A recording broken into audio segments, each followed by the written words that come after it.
رمضان آمده با بوی فرح بخش بهشت. رمضان آمده با یاد توان بخش بهشت.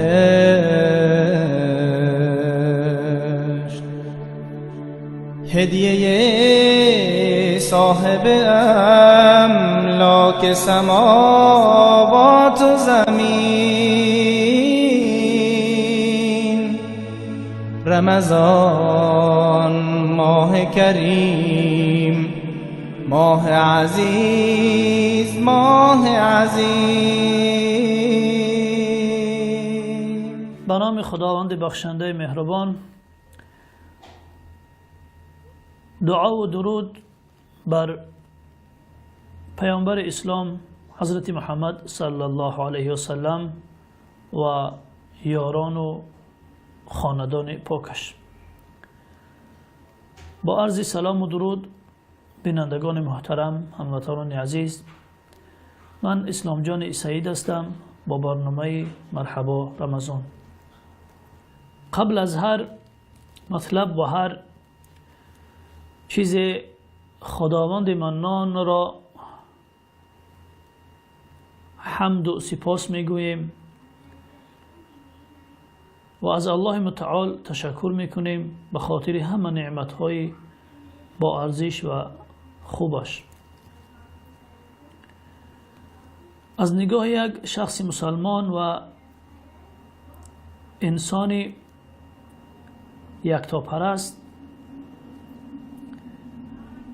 با ارزشترین نعمت خداوندی این نعمت یکتاپرستی و خداشناسی است،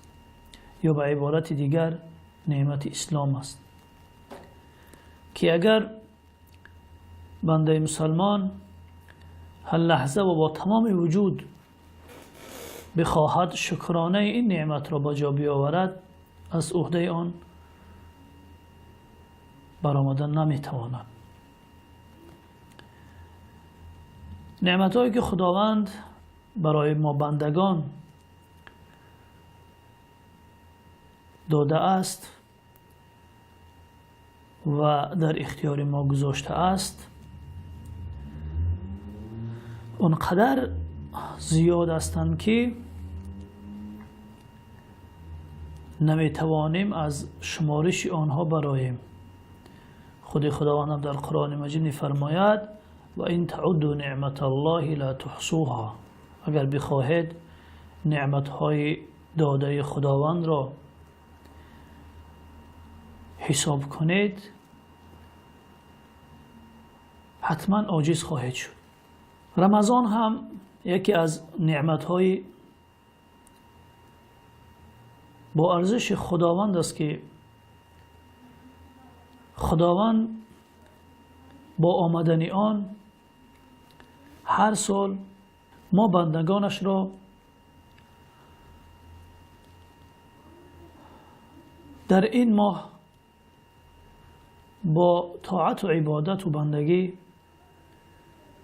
آزمایش میکند، امتحان میکند و با این واسطه خطاگی ها، کمبودی ها، گناهانی که در طول سال انجام دادیم، با بهانه این ماه آنها را می آمرزد، می بخشد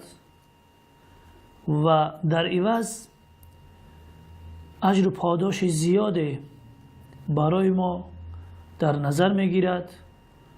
و درجه و مرتبه شخصانی را که این ماه را به خوبی استقبال کردند و آن را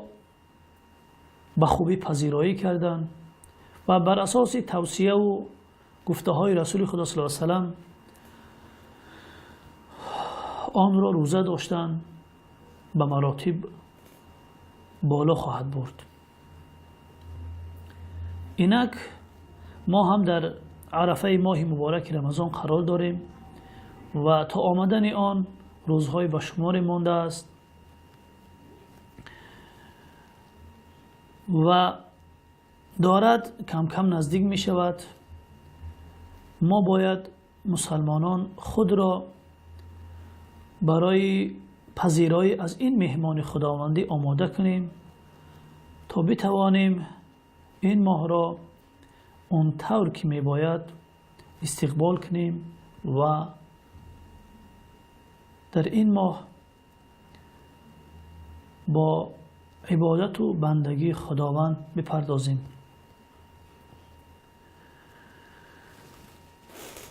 همان گونه که میبینیم و مشاهده میکنیم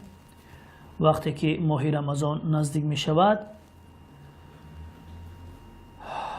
مردم مسلمان و خصوصا مسلمانان در استقبال آن، پیشوازگیری آن، یک گروه میشتابند و با خوشحالی اون را پیشواز میگیرند و خرسندی، خوشحالی وجود آنها را فرا میگیرد و برای رسیدن آن و به دست آوردن این فرصت لحظه شماری میکنند و از خداوند دعا میکنند، میخواهند که برای اونها توفیق بدهد تا این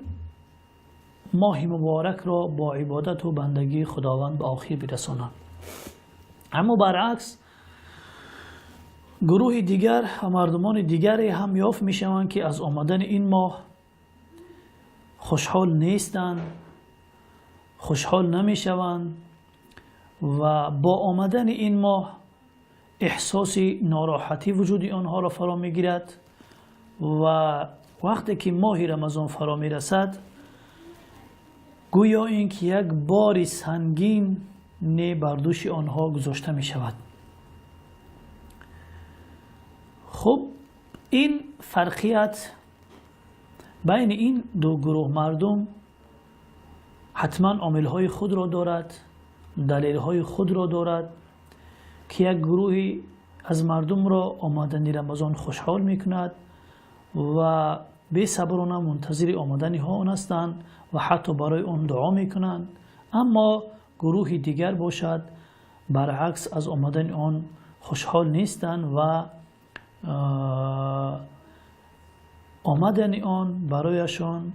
احساسی سنگینی می کند. گروه اول که از آمدن این ماه رمضان خوشحال هستند و حتی برای آمدن آن دعا می کنند، این ثمره اون اعمالی هست که اینها در غیر رمضان انجام دادند. مردمانی که از آمدن رمضان خوشحال می شوند، یکم چیزی که خداوند این توفیق را برای آنها داده است این است که در غیر رمضان این مردم خود را با روزه داشتن عادت دادند و نفسهای خود را آماده کردند و وقتی که رمضان فرا می رسد اینها هیچ احساسی سنگینی و احساسی ناراحتی در خود احساسی ناراحتی نمی کنند. رسول خدا صلی الله علیه و سلم در احادیث زیاد ما را توصیه و تشویق می کنند به روزه داشتن روزه های نفلی در غیر ماه رمضان، از جمله روز دوشنبه، روزه پنجشنبه، روزه ایام بیز. خب روزه داشتن ماه شعبان، ماه محرم، خب روز عرفات برای غیر حاجیان و دیگر روزه های نفلی که در احادیث وارد شده است. شخصانی که در غیر رمضان از این توصیه های پیامبر استفاده میکنند و این روزها را روزه میدارند و خود را به روزه داشتن عادت میدهند، وقتی که ماه رمضان فرا میرسد روزه داشتن ماه رمضان هم برای اونها یک امر عادی است، بی یگان مشکلی و بی یگان خستگی روزه ماه رمضان را بلکه با خوشحالی و با خرسندی پیشواز میگیرن و روزه میدارن. این یکی از علتهایی هست که خب یک گروه مردم که در غیر رمضان خود را عادت به داشتن روزه‌های نفلی میدهند، در ماه رمضان دیگر هیچ احساس سنگینی نمیکنند. اما نفرانی که در غیر ماه رمضان خب خود را عادت به داشتن روزه نمیکنند، روزه‌های نفلی را نمیگیرند، اصلا اهمیتی به روزه‌های نفلی نمیدهند، خب هیچ توجهی به روزه‌های نفلی نمیکنند و علاوه بر این کوتاهی در واجبات دارند، در فرضها دارند، حتی واجبات و فرضهای الهی را به طور درست انجام نمیدهند، با آمدن رمضان حتما اونها ناراحت میشوند، چون که در رمضان مجبور هستند که دیگر با مردم پیروی کنند و پایبند عبادت ها باشند. خب مسجد روند، نماز تراویح خوانند، خلاصه از صبح تا بیگاه باید از خوردن و نوشیدن این چیزها خودداری کنند. این حتما برای اینها این چیز سنگینی میکند. خب علت دوم این است که این گروه از مردم دریافتند که دست کشیدن از لذت ها و خوردنی ها، نوشیدنی ها در ماه مبارک رمضان این سبب نائل شدن و دست یافتن به لذت های می شود در آخرت که به مراتب والاتر، بهتر، خوبتر از لذت های دنیوی هستند. از این خاطر از صبح وقتی که تا بیگاه از خوردن و نوشیدن و همبستری با همسر و اینها دست میکشند، یقین دارند که اولا این فرمان و دستور خداوندی رو بجا میارند و دوم که یقین و باوری دارند که خداوند در عوض این در آخرت برایشان خب نعمت‌های میدهد که صدها مراتب بهتر از این لذت‌ها و نعمت‌های دنیوی هستند. از این خاطر با خوشحالی کامل این روزه رو پیشواز میگیرند، ماه شریف رمضان را، و اون را با عبادت و بندگی خداوند میگذرانند. اما نفرانی که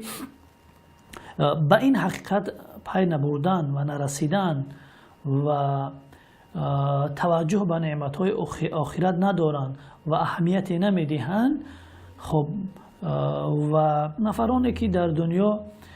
خب خود را عادت به لذت‌های دنیوی دادن و غرق در لذت‌های دنیوی هستند و حتی بعضی اوقات هم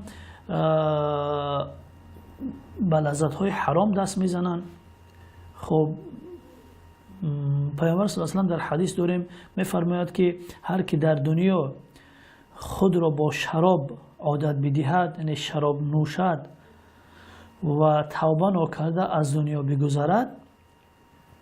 از این عمل از دست نکشته از دنیا بگذرد، خداوند در جنت در آخرت او را از شراب‌های جنت محروم می‌سازد. این در روایت بخاری و مسلم است، روایت صحیح است.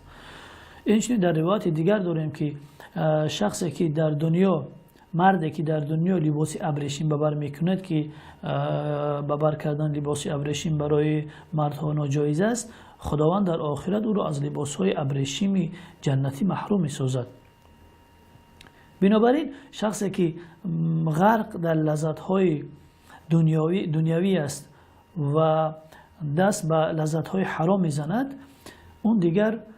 معلوم است که برایش مشکل است از این چیز دست کشیدن و در ماه رمضان وقتی که فرا میرسد این امر برایش سنگین تمام می شود. علت دیگر این است که اون مردمانی که از آمدن رمضان خوشحال می شوند، این ماه رمضان را یک فرصت طلایی می دانند، یک فرصت می دانند برای زیاد کردن و ذخیره کردن سرمایه اخروی خود، چون که در این ماه رمضان اجر و پاداشی که خداوند برای بندگانش می‌دهد به مراتب بیشتر است و زیادتر است از اجر و پاداشی که در غیر رمضان برای بنده‌اش می‌دهد. ببینید حکمت خداوندی بر این است که اینم از فضل و مهربانی خداوند است که وقتی بنده مؤمن یک عمل انجام می‌دهد، یک کار خوب و کار پسندیده انجام می‌دهد، خداوند در عوض برای اون از 10 تا 700 ثواب در نظر گرفته است. اما وقتی که یک گناه انجام می‌دهد، تنها در نامه اعمالی همون یک گناه ثبت می شود. اما با این وجود که خداوند در مقابل یک عملی خوبی بنده مسلمان از 10 تا 700 پاداش و اجر در نظر گرفته است، با وجود این بسنده نمی کند. باز هم موسم ها، زمان ها و مکان های را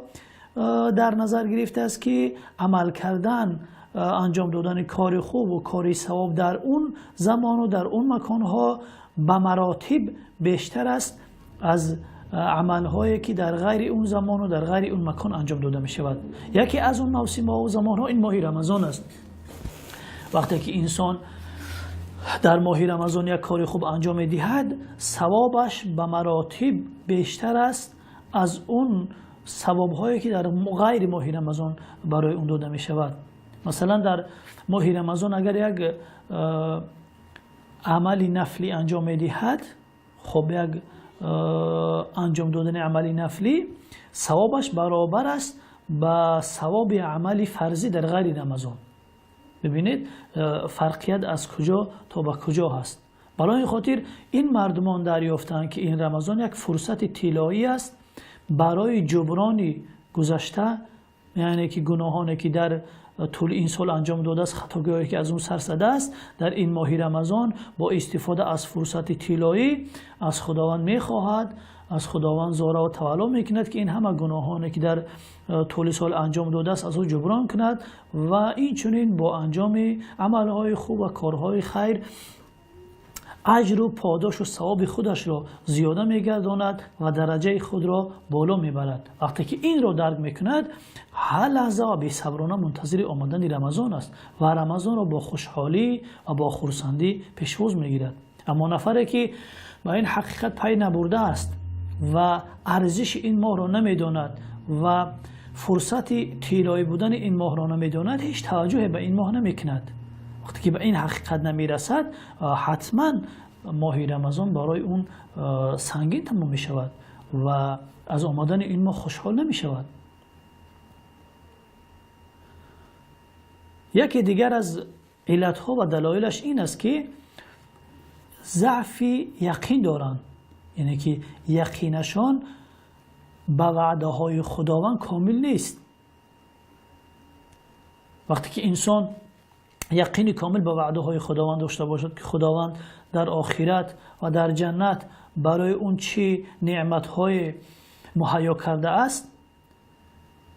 اون دیگر هر لحظه میکوشد، تلاش میکند که از فرصت هایی که خداوند در دنیا در اختیار بنده گذاشته است استفاده کند. یکی از اون فرصت ها رمضان است. در رمضان انسان میتواند چقدر سرمایه خود را در آخرت افزایش بدهد با انجام دادن عملهای خیر، با روزه داشتن، خب با سخن خوب، با رفتار خوب، با خلاصه شب زنده داری میتواند اول اینکه گناهانی در طول سال کردهش را با استفاده از این ماه جبران کند، چون که خداوند متعال گفتن از رمضان تا رمضان دیگر خطاگی های بندگان بخشیده می شود و علاوه بر این خب اجر و پاداش زیادی هم کسب می کند و درجه و مقام و منزلت خود را در نزد خداوند میبرد بالا. اما انسانی که به وعده های خداوند یقین ندارد، باوری کامل ندارد، ضعف دارد، اون به این چیزها توجه نمی کند. اون در فکر امروزه فایده و ثروت و لذت امروزه دنیاست، توجه به اون نعمت‌های آخرت نمی‌کند. یکی از علت‌ها و دلایل دیگری که یک گروه مردم را آمدن رمضان خوشحال می‌کند و یک گروه دیگر را ناراحت و خوب خوشحال نمی‌کند این است. به این خاطر باید دعا کنیم که خداوند این توفیق را برای ما بدهد که از آمدن رمضان خوشحال شویم و توفیق بدهد برای ما که بتوانیم این مهمان خداوند را به خوبی پذیرایی کنیم و اون طور که پیامبر صلی الله علیه و سلم توصیه کرده است برای ما از این ماه استفاده کامل را داشته باشیم. ان شاء الله در برنامه‌های بعدی خواهیم گفت که قبل از رمضان باید چیکارها را انجام داد تا اینکه رمضان بتوانیم رمضان را به طور درست و شاید به آخر برسانیم. امید این که خداوند ما را به رمضان برساند و برای ما توفیق بدهد که رمضان را با عبادت و بندگی خداوند به آخر برسانیم. این برنامه را به آخر میرسانیم. و السلام علیکم و رحمت الله و برکاته.